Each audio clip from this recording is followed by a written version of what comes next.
Alice, dear, what on earth are you doing? Huh? What do you mean, Enid? Well, this is no home to raise a baby in. Everything's a mess. Do you never clean up? Honestly, what kind of wife are you if you can't even keep the house clean and tidy? My grandson surely has no hope with you as his mother. I'm doing just fine, thank you. The house might be a little messy, but that's simply because I didn't have time to clean up after Bobby this morning after breakfast. I was running late for work, so I needed to get him to the daycare. Excuses, excuses. Anyway, that's another thing. Why are you paying for daycare? So that he can be looked after whilst I'm at work? You do know babies can't take care of themselves, right? Of course I know that. I'm not stupid, you ignorant little girl. But why are you paying a nanny when I am here? I would be happy to take care of my grandson on a daily basis whilst you are at work. It would be much cheaper too, and I could teach him all the things he needs to know. Look, that's very kind of you to offer, but I'm more comfortable with Bobby going to a daycare. My best friend runs the place, so I know he's good there, and it's on my way to work, so it's easy to drop him off and pick him up. So, what you are saying is that you don't trust me and you think I'm a failure of a grandmother. What lovely sentiments. What? No, I never said that at all. I just think it's best if my son goes to a daycare instead. Well, what does my son think? Surely he'd want his own blood relative to look after his child instead of some stranger who could do God knows what. Marcus agrees with me. We both decided that it would be best for Bobby to go there. I bet that's a lie. I bet you bullied my son into agreeing with him, forcing him to send his kid to daycare just to spite me. I'm not trying to spite you. I'm trying to do what's best for my son. That's rubbish. You've always hated me, so you just want to hurt me and keep me away from my grandson. That's not true. But I'm not going to leave my baby in your care when you have your own life. You go out and about with your friends and grocery shopping and to the gym. Who's going to look after Bobby whilst you are doing all of that? I'm sure it'd be fine. I'd figure something out. See, I can't just leave my baby with someone who says I'm sure it'd be fine about his care. Are you saying that I don't know how to take care of a child? Have you seen your home? Clearly, the one who doesn't know how to look after a baby is you. You can't just leave things lying around. Plus, there were dirty dishes in the sink in the kitchen. How can you say that is good for the baby? Well, because I'm in your house, of course. Why are you in my house? How did you even get inside? I let myself inside with a spare key, obviously. Gosh, you're so dim-witted. How long does it take to understand what's going on? Anyway, I've stopped by and saw how messy the house was, so I've cleaned everything up for you. Perhaps you'll learn a thing or two about being a good housewife if I show you how it's done properly. Look, Enid, I'm grateful you cleaned up, but I really don't appreciate you going into my house when I'm not there. It's kind of rude. It's not just your house. It's my son's as well. So, if I want to come by and visit him and my grandson, then I have every right to do so. Not really, as that is my house too, so I get to have a say who can go into it, especially when I'm not there. Well, I don't care. If I want to come and see my son, I will. You know, he's not even there. He's at work. So you've got no business being in my home. I've got to make sure that everything is in order for my grandson. I don't want him getting hurt or anything, which very well could have happened with the state that the house was left in. It was a few bowls and a couple of baby clothes. I'm pretty certain nothing could have hurt him. Well, now it won't, because I've cleaned up your mess. Look, I don't have time for this. Please leave my house. I've got to get back to work. I truly worry for Bobby, having you for a mom. I think he'd be much better off in my care.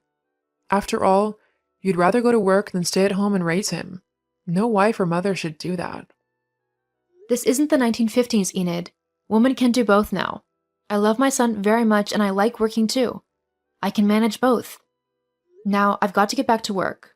Please don't be in my home when I get back. But I want to see my grandson. Well, I've got the weekend off, so you can come over then. That's days away.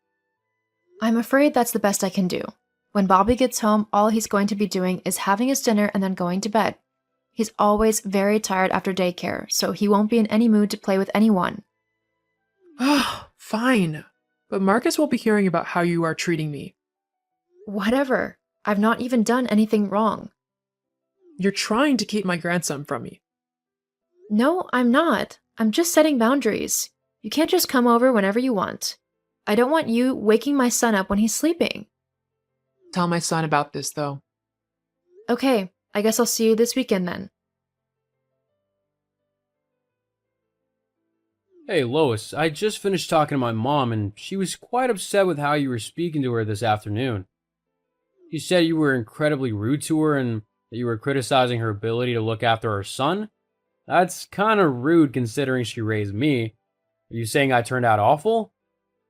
Whatever she told you, Marcus, really wasn't the truth. So you're calling my mom a liar now? I'm sorry to say this, but she has bent the truth with you. What happened then? Your mom messaged this afternoon claiming that I'm a terrible mother and wife because the house was slightly messy. You know it was a hectic morning today and that we both didn't have time to clean things up. And do you want to know how she knew the house was a bit messy? How? She snuck into our house using her spare key, the one we gave her only for emergencies. But why was she at the house? No one was even there. Precisely. All I said was that I wasn't comfortable with her entering our home when we weren't there, and I also told her that she couldn't see Bobby tonight as he would be tired from daycare, and I didn't want her waking him up. I told her that I was off this weekend so she could come and see him then. But then she started going on about how she should have Bobby during the day and that daycare was a waste of time for him. We both agreed that our son would go to daycare because it was easier for both of us. Jeez, I know my mom can be a bit of a handful, but she really said all that? Yeah, it kind of really got to me. What if I really am a terrible mother to Bobby? What if I'm doing everything wrong? Hey, you're doing perfect as his mother. You don't need to worry about anything. I'll have a talk with my mom and set her straight. She shouldn't be saying those things to you. But you really are a great mother, okay? Thank you, Marcus. Of course. Now hurry home. Me and Bobby are waiting for you. I'll be home soon. I love you. I love you too. You little witch. You've turned my son against me. How could you? I've not done anything, Enid. I only told him the truth of what happened yesterday. That's all. If you don't like how things have turned out, then maybe you need to change your attitude a bit. I'm the one who needs to change your attitude. I think you're the one who needs an attitude adjustment. To turn my own son against me like you did is unforgivable. Next thing I know, you'll be turning my grandson against me too. I wouldn't do that, Enid. It's up to Bobby to determine who he likes or doesn't like. But seeing as he's only a baby at the minute, I'm happy to let you two build a relationship until he's old enough to choose if he wants to continue with it or not. But that doesn't mean that you get to dictate when you see him. Bobby is my son, so you'll have to stick to my rules. We'll see about that. What? What do you mean by that? Enid? I still don't feel comfortable with what your mom was saying last night. She seemed really creepy. It'll be okay. She was just being, well, her. You know how she gets. How's Bobby? Is he feeling any better? Okay. Well, I'll message later to see how you both are doing. Love you. I love you too. Hello, Lois. Hi? So, you know how you were saying that you're not a terrible mother? Yes, I know I'm not.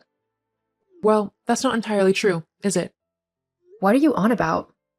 A good mother would have noticed that their baby is missing. Huh? Well, I came around earlier and noticed that Bobby had just been left all on his own in the house. Marcus had told me he wasn't feeling very well, so I wanted to check up on him. He wasn't left on his own. I really don't know what you were on about. He was just left in the living room. You were nowhere about.